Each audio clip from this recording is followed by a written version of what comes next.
গরমের ছুটি শেষ, স্কুল চলছে পুরোদমে। আমার মা এই বিকেলবেলাটায় কাপড় ধোয়াটা একদম পছন্দ করে না, কিন্তু কি করব, সকালে সব কাজ শেষ করে স্কুল যাওয়ার আগে একদম সময় পাই না।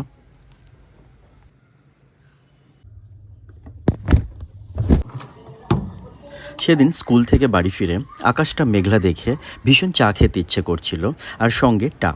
চায়ের সঙ্গে টাটা কি খাবো ভাবতে মাথায় এলো চায়ের সঙ্গে গরম গরম নিমকি খেলে কেমন হয়। গ্যাসে চায়ের জলটা বসিয়ে আমি লেগে পড়লাম নিমকি বানানোর আয়োজনে।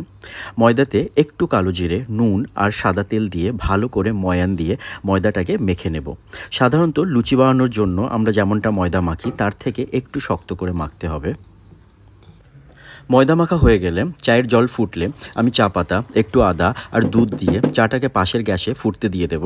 আর এদিকে নিমকি ভাজার জন্য কড়াইটাকে গ্যাসে বসিয়ে তেলটা গরম হতে দিলাম।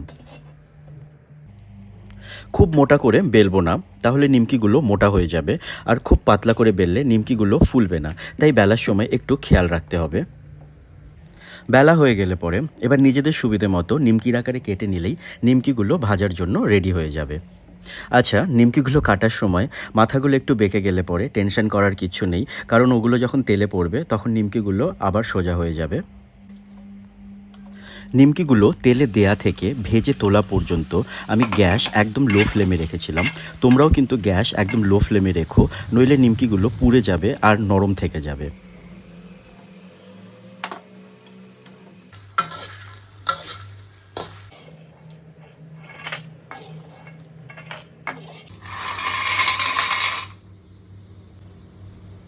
ওপর থেকে একটু বিট নুন ছড়িয়ে, দোকানে যেমন কাগজের ঠোঙাতে নিমকিগুলো দেয় তেমন একটা ঠোঙা বানিয়ে নিমকিগুলো ভরে নিলাম।